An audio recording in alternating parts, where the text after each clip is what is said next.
Benarkah di dalam Alkitab ternyata ada 12 ayat yang menubuatkan tentang Nabi Muhammad? Yuk, mari kita bahas.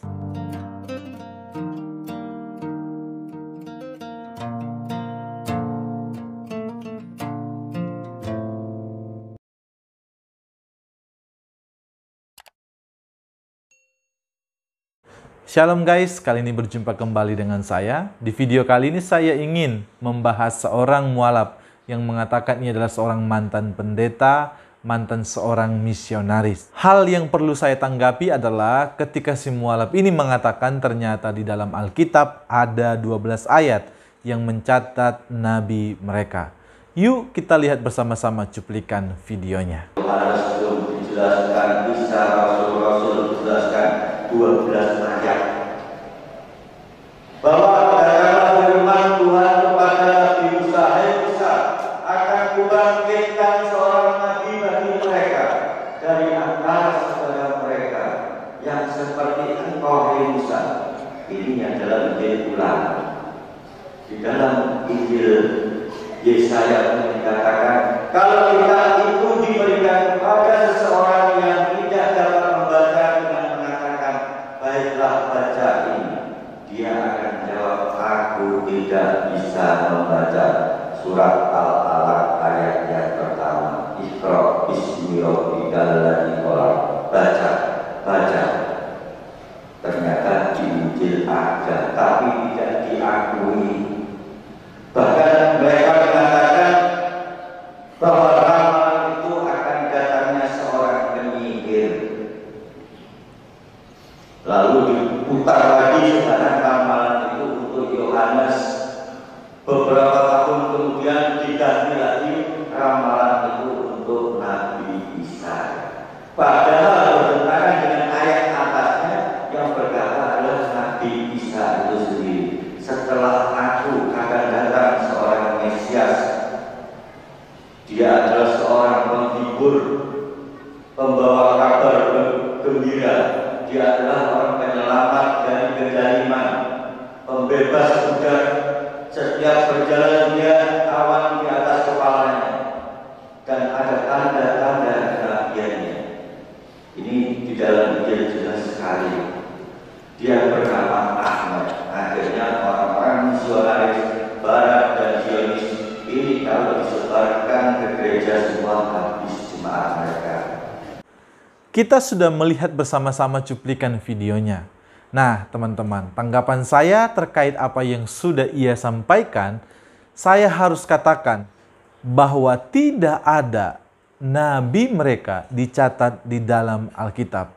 Saya harus tegaskan bagian ini dengan tegas. Karena di Alkitab sama sekali tidak mencatat tentang nabi mereka. Di video itu, ia juga mengatakan, mengapa mereka tidak mengakui?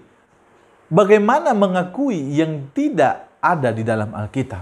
Tentu tidak bisa diakui.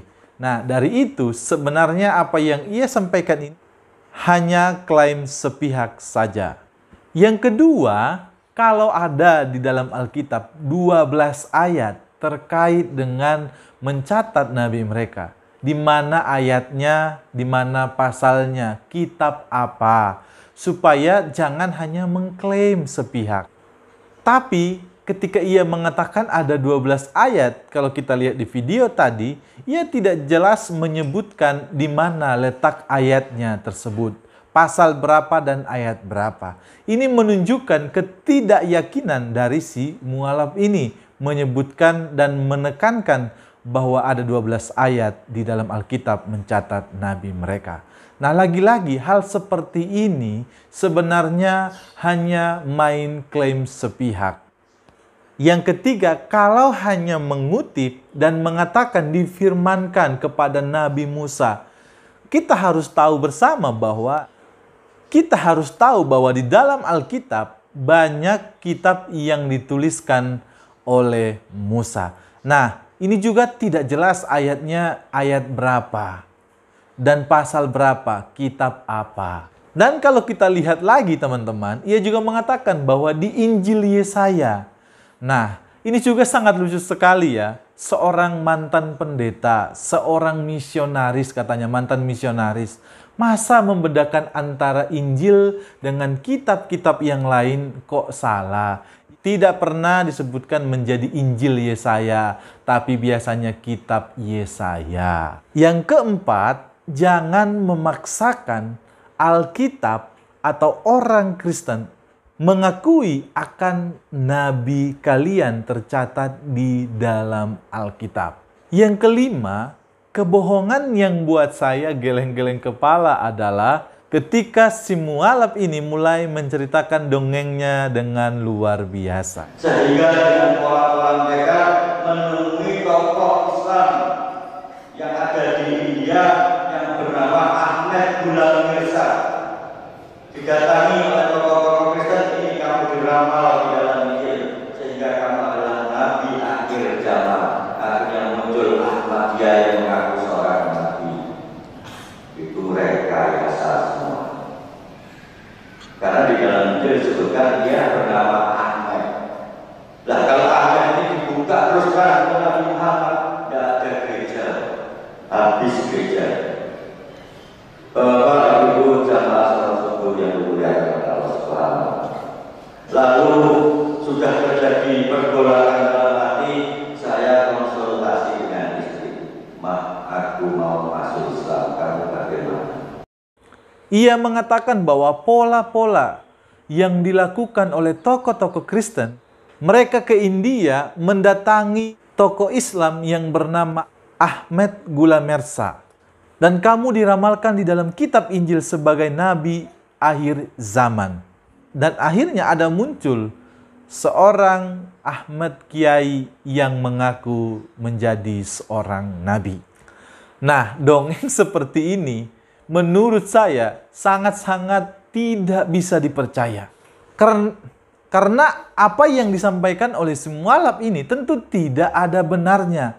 Untuk apa tokoh-tokoh Kristen capek-capek datang ke India hanya untuk menunjukkan kepada seseorang supaya ia mengaku ia seorang nabi? Nah, ini kan pikiran yang sangat dangkal. Karena Alkitab tidak gampang diubah dan bahkan diganti-ganti sesuai dengan keinginan orang-orang tertentu. Jadi, apa yang disampaikan oleh si mualaf ini tentu hanya karangan bebas saja, hanya sebagai pemanis dan pelaris saja. Maka dari itu semua, saya mau sampaikan bahwa apa yang disampaikan oleh si mualaf ini sebenarnya tidak benar adanya. Saya rasa cukup sampai di sini video ini. Tuhan Yesus memberkati kita semua. Shalom.